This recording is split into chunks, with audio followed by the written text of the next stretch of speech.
Tole bagana gaadhaan dhuftanii maqaan keessan eenyu jedhama eessarraa dhuftanii waaqayyoos waldaa kanatti maal isiniif godhee saba waaqayyoof dubbadhaa.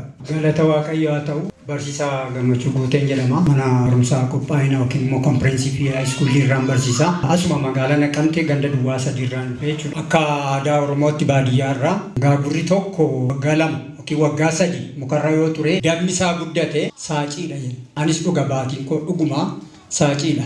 Dinqii baay'inaa ta'e keessaa muraasa wanta sadii tartiibaan dubbachuun barbaada. Inni tokkoffaa bara 2015 Gimboot keessa jechuudha.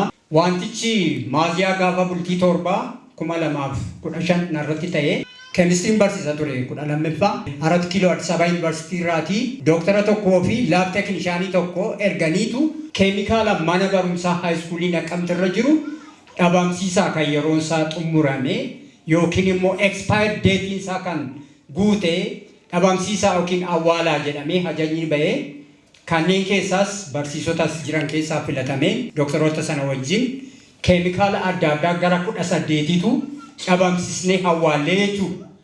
Yeroo sana keessatti laabii keessa kan jiran keemikaalota adda addaa sakatta'aa turre kanumarraan kan ka'e wanta sammuun kootti ittiin herregin tasa hin ta'a jedhee ani yaadin barsiisaan kun laab keemistirii keessaatu merkurii kan jedhamu keemikaala fuusisee hachisiisee gurgursiiseera yookiin gurgurateera kan jedhu narratti ka'e gaafa bultii 7 maaziyaa keessa yaadatta jedhanii asiin dhufee Gimboot keessa raajii miikin takkaan herregu yommuun herregu dhugumadha. Maaziyaa gaafa bultii 7 merkurii hattee merkurii fuusistee gurgursiistee hin hatteetuun ta'in fuusistee gurgursiistee kan jedhutu narratti ka'e. Kuni ammayyuu beellamaan jira wanta ta'eef koreen dhaabbatee koree nama 9 qabu akka sakatta'amee dhugaansaa ba'u jedhameetu beellamaan hin jira.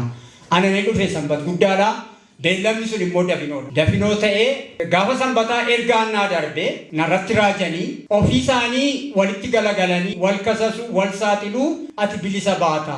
Konfidensiitiitiin galiitu eeggadhu yoo koreessi waamu immoo hamaan dubbatiin dhaqiiti. Wajumaan taa'iiti mareen hin ta'a geggeeffamni hin ta'a wal mormii guddaa ta'a garuu dhugaan ankeedha jedhamee dhuguma gaafa dafinoo wal ga'uu didee facaasaa nama 9 wal ga'ee hin teenye koreen hin ta'ee waan hundumtiyyuu sagaleen keessa yeroo walii bilbiltanii walii gurgurtan teeleetti ba'eera sagaleen kee wanta jedhameef Ameerikaa jirru IMF biin aadhu ani konfidensiin qaba sagalee makoo kanumayyuu hin nageenye keemikaalli kana jedhamu immoo kan as haayiskuulii dhiisii Addis Ababa Yuunivarsiitii 4 kiiloo hin jiru taasuma kan narratti ta'ee diinni manaa ka'ee kun wanta adda addaa walitti bu'iinsa irra ka'ee asirratti narratti hojjete wanta ta'eef naaf Ameerikaanaawun jedhee wal mormii guddaatu ta'ee laab teeknishaanota dipaartimentii 3 baayoloojii keemistirii fiiziksii waamanii galmee keemikaala haayiskuulii sana jiru fida daayiriktarri mana barumsaa galmeen sun yeroo dhiyaatu baayoloojii irratti sinfattashamee keemistirii irratti fiiziksii irratti sinfattashamee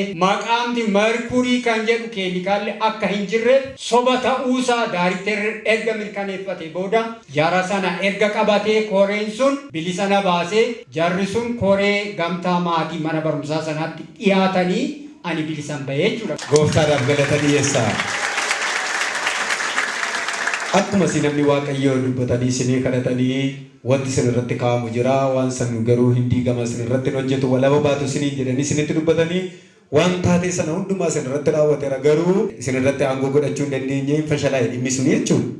Dhugumadha. Baay'ee tasas irratti ka'a garuu hin bittinnaa'u. Sagaleen kun akkuma daareetti hin bittinnaa'u. Moo'ichaan gammadaa galta na jedhanii dhugaa nama waaqaa illee lafarra gangaladhee yommuu barsiisaan bilisa yeroo isaan na jedhani daayiriktarri mana barumsaa maqaa isaanii dha'ullee hin barbaanne haa kabajamanii kun erga ta'ee booda nuti jedhi baluu jedhe malee walitti galagalanii ani tasas keessa hin jiru bilisan bahee jechuudha. Inni lammaffaa immoo kanumarraan kan ka'e baranaa sanee keessadha kunis asuma raajiin ergaan naaf darbe anatti raajanii kaa'amee isin jedhanii natti dubbatanii yeroon ka'u ergaa gammachuu tokko qabda. Tokkoffaa eebbi kee qabamee kan jiru hamaan fuuldura kee darbee kan jireenya kee yeroo hundaa moru awwallaansoo si qabu eebbi kanaan dura siif gadhiifamaa ture karaa adda addaa isaa ta'e karaa nama waaqayyo sii kaachise kan gargaaramaa turte. Eebbi kee dhaabatee ture na jedhanii dhugumadhan jedhee dhugumayyuu amman ani qaba jedhu qabaataan ture humna haangoo seexanaatiin inni kun hundinuu maramee ture naaf gadhiifame amma jireenya gaariin jiraadha jiini dhufuu yaadda'u manni koo guutuudha kiisiin koo guutuudha galata gooftaa haa ta'u sabni kunis akkuma kun sinirra ga'e waaqayyo sinaa yaadatuun jedha naa galateeffadha. Inni sadeeffaan naannoo dhuma sanii jalalaa deddeebi'een dhufe asitti dhuguma waaqayyo iddeen dhumaa jira. Anaaf mana koo yeroo waaqayyo taa'ee na wajjin haasa'u mana koo ta'eera. Dhala waaqaas dhala afuuraas waaqayyo asitti naa kaachise. Qormaata guddaa fuuldura keerra jira. Barbaadamtee barsiisota keessaa filatamtee koorsii hangaltuu qabdan ameeniin jedhee fudhadhee yeroo dhiyoo keessattis kan dhugaa baatu qabda. Koorsiin sun qormaata qaba. Namoota 7 filatama. Torba keessa ammoo sadarkaatiin yeroo galtu maqaan kee waamama jedhama. Dhuguma baranaa torbee 3 I think barsiisonni saayinsii Wallagga Yuunivarsiitiitti leenjifamaa turre. Siyoonsiinsaa baay'ee gabaadhi. Akkuma biyyoolessaatti ulfaataadha. Namoota baay'eetu harca'e. Anumaamti jalqabu marray misiraachoo arguu jalqabe. Yuunivarsiitiittiin si'a 2 qorame, si'a 2 30 keessaan qorame. 30 keessaa 30 argadhe. Hojichi hojii marran jedhan jedhee nan gammade. Qormaanni ammasitti fuudhe. Akka Addis Ababa Yuunivarsiitii akkuma Itoophiyaatti bahee ammas nan qorame.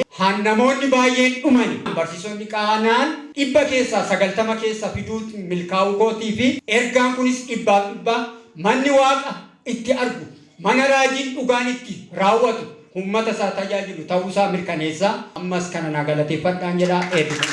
Gooftaadhaaf galata dhiyeessaa. Tole gooftaan isin eebbisuu sinillee waan tokko dubbattanii turtanii dhimmuma kanaati. Mallattoolee naa mallatteessanii turanii waan jedhu.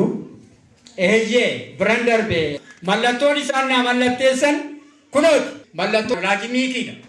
Mallattoo raajii miikii godhaa kana qaban dhugaa baatana jedhanii anis ishee gaafa 2016 qabadheen dhugummaa koo 100% mirkaneessee konfirmii godhe mirkaneessitii hojii raawwii waaqayyo mana kanarratti atattamaan battalatti hojjetan mirkaneessuuf xalaa kana fideensin harka dhufee dabala naa galateeffadha. Gooftaadhaaf galata dhiyeessaa ammayyuu. Tole gooftaa isin gargaaree waaqayyoof galanna ta'u jedhamee saba fuula keessan dura jiru akka kanatti waaqayyo gochaa gurguddaa kana sadan asitti isiniif hojjetee mee maal dhaamtu?